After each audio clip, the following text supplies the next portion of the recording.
Yes, Masora Muri Zimbabwe. Welcome to another edition of Horizon Trends, where the news comes first. All right.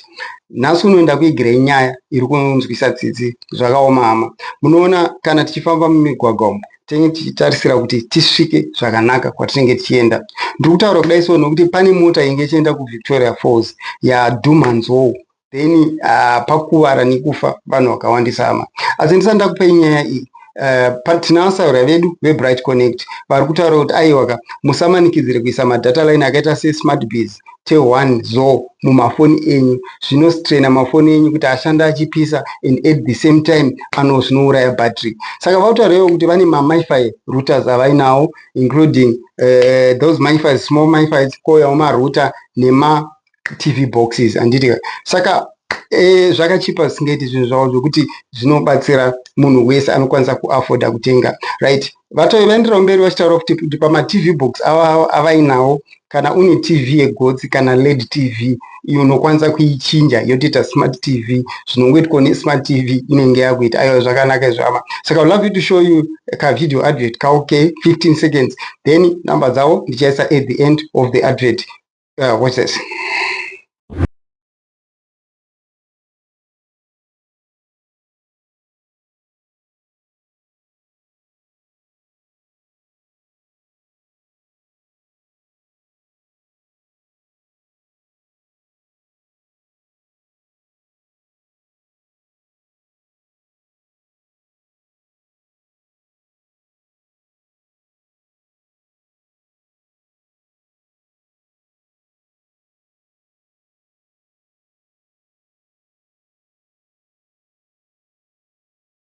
Right. Saka panyaya iyi munhu 1 afa and 5 vakuwara zvakaipisisa.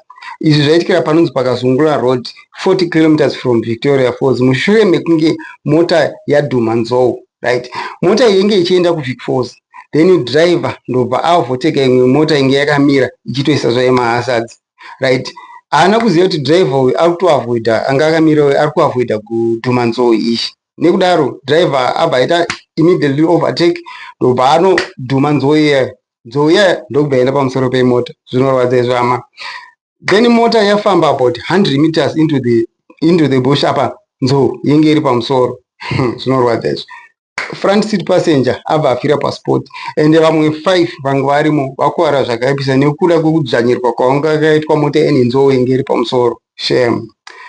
National parks vatozouya later on ndokupfura asi vanhu vengu vatobuda zvavo moto ndokupfura Nzou yenge yatokuwara iri pamusoro pemota kuti vakwanise kubvisa passenger inge iri kufront because inge yakaita kudzvanyirwa paisinga kumbokwanisa kana kuti ingabviswe, right? Saka I would love you to show you these videos, but ndisanda kuratidza as well Nzou idzi dzatonetsa kusaidi reChirundi ikoko because vanhu vari kutokomplainawo as well kuti dzimba dzakupwanywa, mota dzakupwanya dzawandisa, ende vakutaura kuti veNational Parks vacho vakafonerwa vanotovaudza zvinhu zvisingatarisirwe kutariswa nemaauthorities akadaro, murikuzvaona.